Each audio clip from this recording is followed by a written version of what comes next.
one mountainous autumn night, I heard a hope song pour out like sweat drops of blood upon the martyr's stone. Who knew the last wish of a dying son would be to make one where he found two, and two undo. The endless multiplication of multiple denominations, creating crippled factorizations from fractions of people. It would be like a pinky faction claiming control over a whole person's actions. One rung the bell for all to be one, called unity, where you and me find harmony in between the endless schemes of different things we may see as disjointing, because we all just need the same blood-stained tree.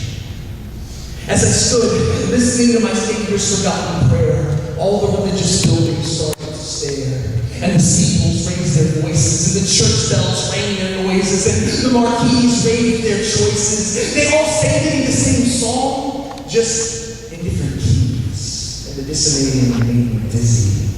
Soon the flickering lights gave way to dissipating sight, so I lay down, flat and feeble on the old wooden road. I dreamed. I saw sick congregants congregating for remittances, found fading family values, refraining from mansions, now meeting in meager houses. The church took up its spouses on street corners, adoring in the morning with a unified message of hope where there's never a need for a bigger building or a bigger budget because love can house the universe. I saw those forsaken fortitudes of mistaken platitudes transformed into real houses of praise, now used for homeless shelters, adoption centers, rehabilitation clinics, food pantries, and art galleries, filled with interracial paintings of full circle peace signs. I saw those denominational marquees were breathed, and their metal was beat into plows and trowels for the new compost garden out back. I saw bullion laid communion tray shipped off the cash for gold to get appraised, and the money raised went to buy bread and wine for the lame and blind. They called that night their first Lord's Supper. I saw a body that convinced unbelieving eyes, but not by cleverly clad arguments of sentiments or intellectually gagged doctrinal prods seeking tenements, but by their meagerly glad confessional intimate love for one another. I saw millions raised from a building used on dying civilians instead of a new youth pavilion. I saw apostles admitting apostasy to their 1-800 hotlines and 4-digit prisons, found spitting the spirit salve in the mud, mixing the medicine for messianic blanket of cream, free of charge and free of commitments. I saw prophets prodding the pockets of suburbanite nonsense spending, redistributing lending to oppressed widows with widowed orphans, collecting widowed tears in clear cherry jars, taking them one by one to the pearly gates of partiality parliaments, slowly building a monument of begotten chains of the new Vietnam memorial of forgotten names. I saw pastors shepherding the wounded sheep instead of bickering over budgets. I saw teachers enlightening minds at Starbucks and standing up in movie theaters to speak to crying souls. I saw evangelists beating Jesus instead of selling salvation and telling everyone how to be the church instead of which church to go to. I saw people worshiping God instead of worshiping with or without instruments. I saw stained glass windows shattered to make room for more doors. I saw communion tables standing outside expensive restaurants, reminding everyone of the price he paid for our ultimate forgotten feast. And I saw the face of Jesus, contently contained upon each and every set of eyes who accepted me just as I am, and upon every tongue who encouraged me to become holy like my God. I saw unity in the body of Christ. And then I woke up. I felt the warm skin tenderness in Christ's body, though it was tired, torn, broken, and worn, bored, and yet perpetually born. I was swept up into this dream that I know could be our present reality because I've seen what this body was given to achieve. So, with you, by my side, reaching into his, together we may die to what church is. And now we have the opportunity to be broken on that olden tree, like the given son did when he said it was done. And I know all we have to do to reach that communal feast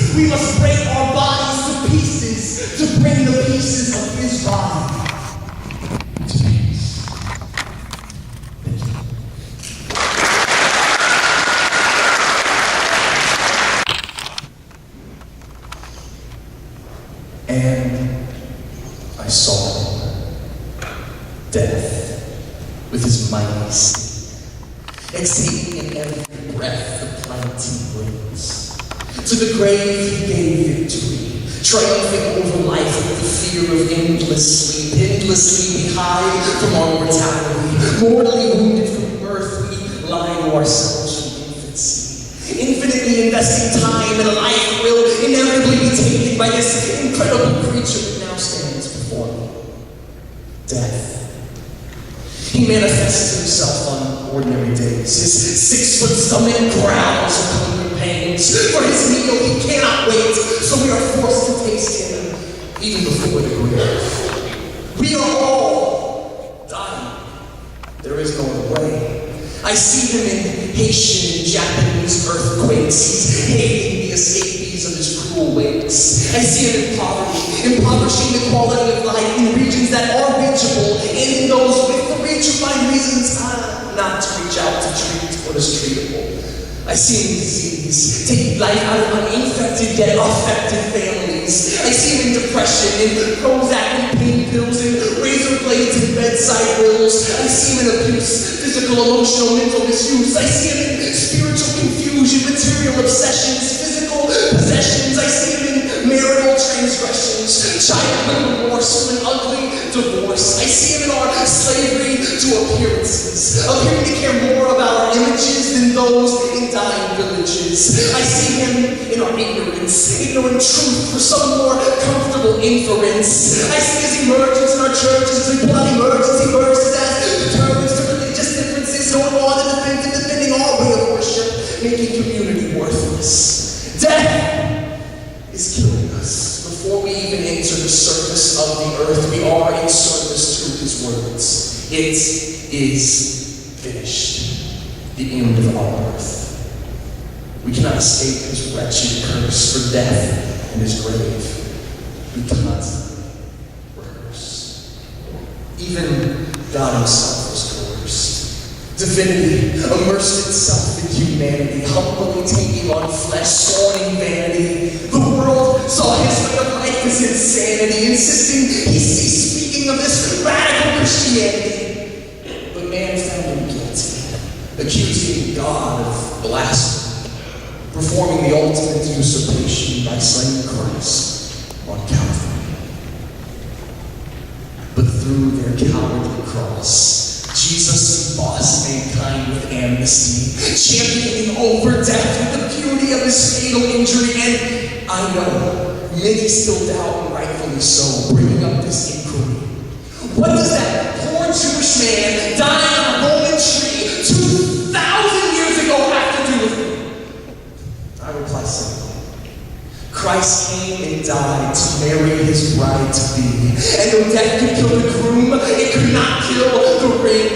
God made us one with Christ and life in matrimony's cling. Now the undying church, his ever-living wife, can sing, "Oh death, where is your sting? Oh grave, where is your victory? For we have risen above your misery. We will not succumb to your finality, for we have overcome your infamous mystery in the infinite reign of Christ's ministry. For we are the resurrection, the insurrection of fatality. We are the risen deity, the intersection of a dead yet living body. We live through our imperfections, for we die to become holy. We cannot be contained by the mouth of the grave. We are the willing slaves of the one who rose to that garden cave. We pass through death to new birth. We gave the grave to the earth, and we claim today the cross is worth the body of his rising. We are the risen church.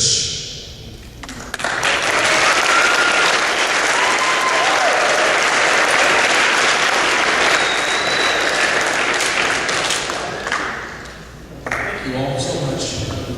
I've got one more for you. This poem is about 4 months old now, and it's really quickly become my favorite. Can anyone tell me any of the 7 I am statements that Jesus makes about himself in John? What? The gate. I am the gate. The bird. The way. Shepherd. Okay, that's really good. What else? Good shepherd. The vine. Vine. Well, we're almost there. Resurrection. Resurrection and life. Right on.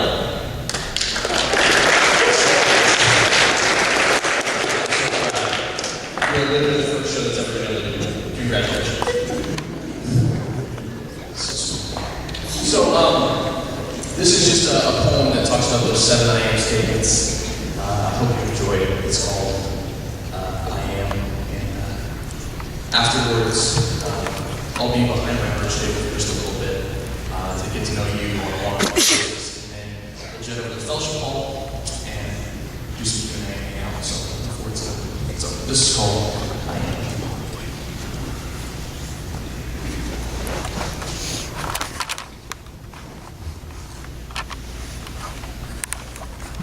Before fluorescent formations and foment the foundations of the firmament, that is, before the stars in your sky ever entered existence, before the light knew what bright meant, before the sky had a clue where up went, before either were ever invented, I am.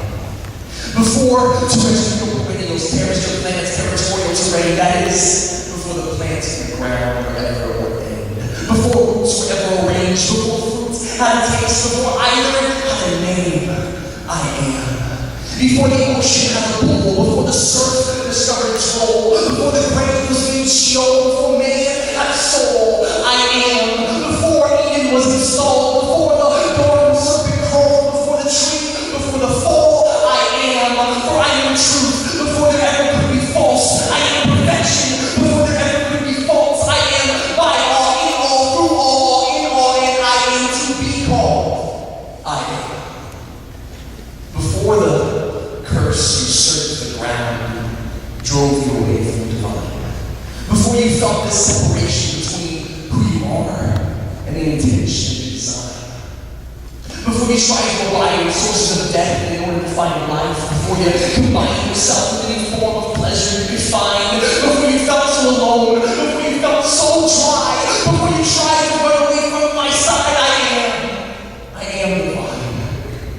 Before the cherubim ever guarded the garden, before the flaming sword was ever sharpened, before that chasm between God and man was ever widened, before you lost all hope in becoming a citizen of heaven, before all you earned was endless flame, before all you deserved was righteous pain, before you were a sheep hoping not just to be some lion's prey, before you were a lost lamb longing for a pen, longing to escape your fate, I am the gate. Before sustenance turned to gluttony and food became an enemy. Before attraction was based on anatomy and sex was removed from natural need. Before money became morality and greed grew into the only causality. Before you were empty without me. Before you tried to satisfy your appetite with anything. Before you strived to feel alive by filling your strife with the fleeting vices and your fleshly devices. Before your hunger for relief that pains in your side, I am the bread of life. Before you became acquainted with pain and death, before disease destroyed what you possessed, before eyes could go blind, before ears could go deaf, before you lost someone you loved to the grave's unyielding cleft, I am. But before mankind stopped living so that they might just survive, I am the resurrection and the life. Before that sadness that grips your mind led you to darkness and thoughts of suicide, before that distortion of man hurt you so that you now hurt yourself, before you knew razors and risks could create a new hell, before moons turned to stars and those stars became a way of life, I am the light. For before you even knew how to sin, I am where your salvation begins. For before you withdrew from the path of my way, before you willfully and joyously disobeyed, before you betrayed the gift that I gave of that breath in your lungs, that life in your airways, by saying no to my love and yes to your heresy, before you engaged with the enemy, waged in sin with intensity, before you chose greed over my adequacy, lies over my accuracy, pride over my advocacy, before you chose your sinful self over me, I am the good shepherd who lays down his life for his sheep. For before you were a spotted lamb, I am. For I am the way before you could ever run away from my call. I am the truth before you could ever walk away from my law. I am the life before you could ever turn away from my cross at Golgotha's skull. So I beg you now to withdraw. Withdraw from your sin, for I am your only temptation. Withdraw from yourself, for I am making you a new creation. Withdraw from your pride, for I am ruining your reputation. Withdraw from your self-righteousness, for I am your only mediation. Withdraw from your hopes and dreams, for I am your only expectation. Withdraw from your life, for I am your crucifixion. For before all time, I am all sufficient. Before all titles and designations, to my name in the cosmos listen. For I am Jesus, I am the Word, I am Elohim, I am the Lord, I am the Christ, I am Messiah, I am Creator, I am Jehovah Jireh. I'm the name of God, I am Emmanuel, I'm the begotten Son of the Holy One of Israel. I am the first fruits, I am the Prince of Peace, I am the bridegroom, I am the King of Kings. I'm the God of Abraham, I'm the God of Jacob, I am the Alpha, I am the Omega.